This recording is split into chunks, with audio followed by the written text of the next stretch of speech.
Have you ever thought about how much easier things would be if you had a better understanding of, like, the real dynamics of power? You know, not in a way that you would exploit people, but just so you could sort of see the currents, how things actually work. It's fascinating how much of an advantage you can gain when you realize the dynamics at play in any situation, especially when it comes to power. Exactly. And that's what we are going to cover in this deep dive, exploring the timeless and, let's be honest, sometimes uncomfortable principles of power dynamics as laid out in Robert Greene's book, The 48 Laws of Power. And what makes the book even more fascinating is the range of individuals whose experiences and mistakes and strategies inform these 48 laws. Yeah. Greene draws from military masterminds, like Sun Tzu and Clausewitz, Yeah. and then he delves into the realm of diplomacy with figures like Bismarck and Talleyrand. Right, right. But then he doesn't stop there. He goes even further, exploring the lives of courtiers, seducers, even con artists like Yellow Kid. It's just incredible the range of individuals he examines. And the book doesn't just look at their successes, it dissects their failures, which makes it even more insightful. Exactly. Like a blueprint for understanding power dynamics. Absolutely. And that's what we're going to do today, break down these complex dynamics into something relatable and practical, something you can actually use in your everyday life. We are going to extract the most important insights, the most powerful strategies, all without overwhelming you with too much information. So think of this deep dive as like a cheat sheet to understanding and navigating the world of power. Exactly. Now, one of the laws that I found really interesting and kind of surprising is the first law, never outshine the master. Yes, a fundamental principle in the realm of power dynamics. And at its core, it's about making sure that your superiors, those in positions of authority above you, feel comfortably superior. Okay. So even if you have the best intentions, even if you're genuinely trying to impress, avoid displaying your talents in a way that might trigger feelings of insecurity or inadequacy in your superiors. Because you might end up making them feel Right. threatened. Exactly, and that's where things can get tricky. Yeah, and the book uses a very vivid historical example to illustrate this point, the story of Nicolas Fouquet and Louis XIV. Oh yes, a classic cautionary tale. Can you tell us a bit more about it? So Fouquet was Louis XIV's finance minister, and he decided to throw this incredibly lavish party at his newly completed Chateau Villa-Vicomte. Oh, wow. A spectacle intended to honor the king, but it seems that he went a little overboard. How so? Well, the sheer extravagance of the event, the opulence, the sheer scale of it all, well, it inadvertently cast Fouquet himself in a powerful light, almost overshadowing the young king. So it backfired. Spectacularly. In fact, shortly after the party, Fouquet was arrested by none other than D'Artagnan himself. Wow. He was later charged with embezzlement, although many believe that some of those expenses were actually incurred on behalf of the king himself, So the king felt threatened by the display of wealth and power. and acted swiftly to eliminate the perceived threat.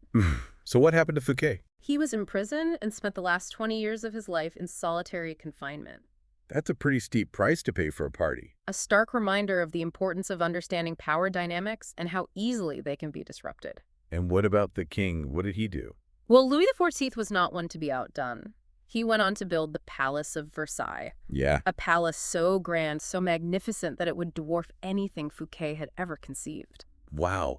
So it's not just about being less capable than your master. It's about strategically managing perceptions. Precisely. You can be incredibly talented, but you need to be aware of how your abilities are perceived and how they might impact those above you.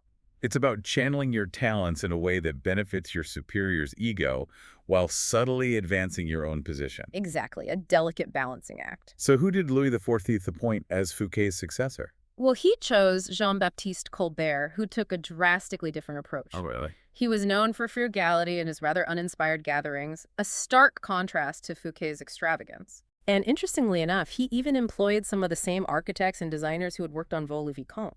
So he kind of one-upped Fouquet on his own terms, Yeah. but in a way that pleased the king. Exactly. He understood the importance of not outshining the master. So it's not about feigning incompetence, it's about being strategic. Precisely. It's about subtly flattering your master, amplifying their achievements, making them feel good about themselves. And if you happen to be more intelligent in certain areas... Well, sometimes it's wise to play a little dumb. Oh, Ask for their guidance on matters that you might already have a grasp on. I see. Make them feel needed brilliant, even if you're the one pulling the strings behind the scenes. It's almost like a form of manipulation, but with a specific goal in mind. You could say that it's about understanding the psychology of power and using it to your advantage. Which brings us to another intriguing law. Never put too much trust in friends. Learn how to use enemies. Ah, yes. This law challenges conventional wisdom about relationships, particularly in the context of power. It's a pretty cynical view of human nature. Perhaps. But history is filled with examples of friendships turning sour due to envy ambition or simply the shifting tides of power. So what does this law suggest? It advises caution when placing too much trust in friends, as their envy can lead to betrayal. Friends can become enemies Precisely, and the book argues that former enemies can actually be more reliable. because they have more to prove. Exactly, they are more likely to go above and beyond to demonstrate their loyalty. Okay, can you give us an example of how this law played out in history? Of course, look at the story of Michael III, the Byzantine emperor. Okay. He placed immense trust in his close friend Basilius, showering him with favors and promotions, despite Basilius's lack of experience. And that backfired. Indeed, Michael also had an ambitious uncle Bardas, who had been instrumental in securing Michael's rise to power. Okay. This created a complex dynamic, a triangle of power, if you will, and ultimately Basilius orchestrated Michael's assassination and seized the throne for himself. So the trusted friend turned out to be the most dangerous enemy. A classic example of misplaced trust. Does the book give any examples of someone who successfully applied this law? Yes, Emperor Sung of China provides a fascinating contrast. Okay, tell me more. After ascending to the throne, Emperor Sung was acutely aware of the potential threats he faced, particularly from his powerful military commanders. I see. Instead of confronting them directly, he invited them to a grand banquet. Uh-huh. Once they were all merry with wine, he dismissed the other guests and then, in a moment of surprising candor, expressed his fears of being overthrown. Wow. But instead of resorting to violence, he offered them a deal. What kind of deal? He proposed that they relinquish their military commands in exchange for a comfortable retirement with wealth and honor. So he neutralized potential threats without bloodshed. Precisely. He understood that even those who appear loyal can pose a risk, especially when power is at stake. And the book also touches on the strategic value of enemies, doesn't it? It does. It argues that enemies can actually be beneficial. They keep you sharp, force you to adapt and innovate. That's an interesting perspective. The book even references Mao Zedong's view of the Japanese invasion of China. How so? During the Chinese Civil War, Mao saw the Japanese as an unexpected but valuable source of training for his troops. So he turned a negative situation into an opportunity for growth. Exactly. He recognized that facing a strong adversary could strengthen his forces. I see. So the next time you find yourself facing an enemy, consider it a challenge, an opportunity to learn and grow. And maybe even a chance to turn that enemy into an ally. That's always a possibility. So let's move on to law number 3. Conceal your intentions. A crucial principle for navigating the world of power. And this law is all about deception. Not necessarily in a malicious way, but in a strategic way. Okay. The idea is to create a smokescreen to distract your opponents from your true objectives. So you're not being dishonest, you're just being strategic. Precisely, you're playing the game of power. And the book gives some pretty compelling examples of how this law has been used throughout history. One of the most memorable is the story of Yellow Kid, while a master con artist. Yellow Kid. Wow, that's a colorful name. He was quite a character, and his scheme involving the sale of a lodge is a perfect illustration of concealed intentions. Tell me more. Weil and his accomplice traveled to meet potential investors, leaving their target Giesel in a hotel room with another accomplice. Okay. And while Weil was negotiating the deal, this other accomplice engaged in a rather bizarre activity. What was he doing? Shadowboxing. Shadowboxing. Yes, a seemingly random, everyday activity, but it served a crucial purpose. What was that? It distracted Giesel, preventing him from becoming suspicious. Ah, I see. So Weil and his partner returned with seemingly legitimate financiers, and the whole transaction unfolded in a very familiar business-like setting. So they created an illusion of normalcy. Precisely, and that lulled Giesel into a false sense of security. And then they swooped in for the kill. Exactly. They defrauded him of a considerable sum. The power of the mundane is a disguise. Quite effective, wouldn't you say? So we've seen how deception can be used offensively, but can it also be used defensively? Absolutely. The book gives another fascinating example, the story of Haile Selassie outmaneuvering Balcha. Tell me about it. Balcha was deeply suspicious of Selassie and was convinced that he would be ambushed at a banquet. Okay. Selassie, knowing this, played on Balcha's paranoia by allowing him to bring his personal bodyguard and even giving him a prominent position at the banquet. You made him feel safe. Exactly.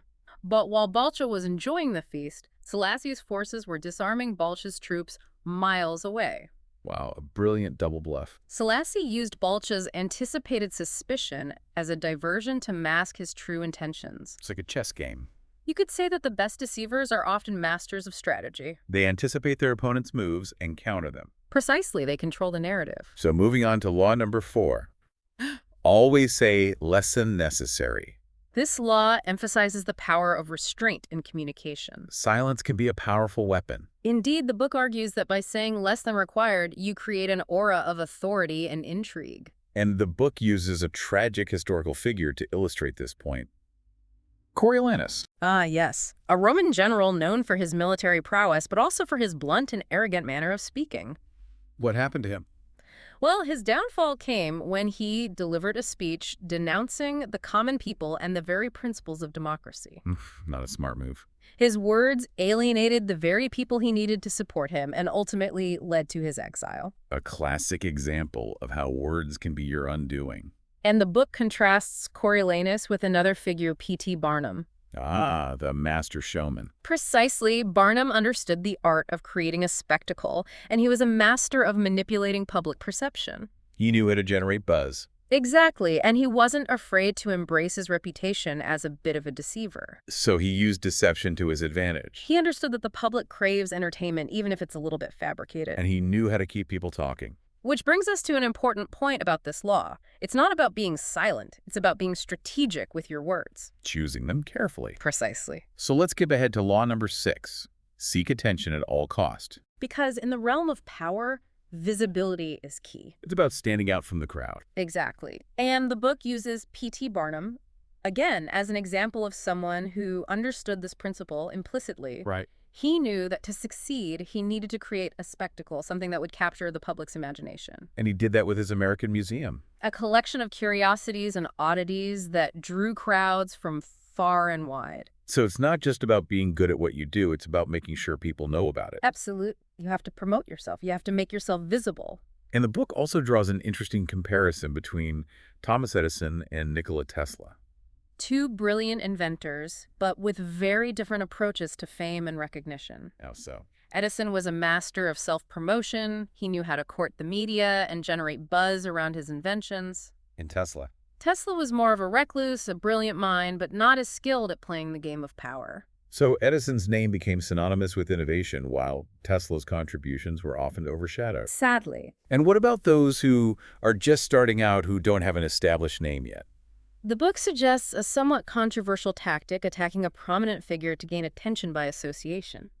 That's a bold strategy. It can be effective, but it's also risky. And the book gives an example of this tactic in action. Pietro Aretino, a relatively unknown writer, achieved notoriety by writing satirical poems that ridiculed the Pope. He used controversy to make a name for himself. Exactly, a tactic that can be effective but should be used sparingly.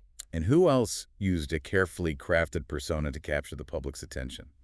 Mata Hari, a famous exotic dancer. Ah, yes, a mysterious and alluring figure. She meticulously constructed an elaborate backstory claiming a mix of Dutch and Javanese ancestry and weaving tales of sacred dances and daring exploits. So she created an image that captivated the public. And that's what this law is all about, creating an image that makes you unforgettable. Okay, let's wrap things up with law number 7. Get others to do the work for you, but always take the credit. Ah, yes, a controversial one, but undeniably effective. It sounds a bit ruthless. It can be, but it's also about delegation, about leveraging the skills of those around you. But ultimately, it's about making sure you get the recognition. Exactly. You need to be seen as the mastermind, the one who brings it all together. And the book uses Napoleon as an example of someone who mastered this principle. During his escape from Elba, Napoleon appeared to be acting solely on his own initiative, but in reality, he had a network of supporters working behind the scenes, So he orchestrated his return to power. while allowing others to do the heavy lifting. And the book also highlights Talleyrand's role in Napoleon's downfall. Talleyrand, a master manipulator, exploited Napoleon's weaknesses to engineer his downfall without directly confronting him, So he set the stage for Napoleon's demise. and then stepped in to take control once the dust had settled. So this law is about understanding how to delegate effectively, but also how to manage perceptions. It's about appearing to be the one in charge while subtly leveraging the talents of those around you. And ensuring that you reap the reward. So there you have it. 7 of the 48 laws of power laws that can be both enlightening and unsettling. They offer a glimpse into the often hidden dynamics that shape our world. And while some of these laws might seem manipulative or even unethical, they can also be seen as strategies for success. It all depends on how you choose to apply them. And that brings us to our final thought for today. Now that you've had a chance to consider these principles, take a moment to reflect on how they might apply to your own life. How can you use this knowledge to navigate the complex world of power? To advance your career, to build stronger relationships, to achieve your goals. Because understanding these laws is not about becoming a master manipulator, It's about being aware of the forces at play. and using that awareness to your advantage. So go out there and observe these laws in action. You might be surprised by what you discover. And remember, this deep dive is just the beginning. There's a whole world of power dynamics to explore. So keep learning, keep observing. And who knows, maybe one day you'll be the one writing the next chapter in the Book of Power. Until next time. Bye! Bye.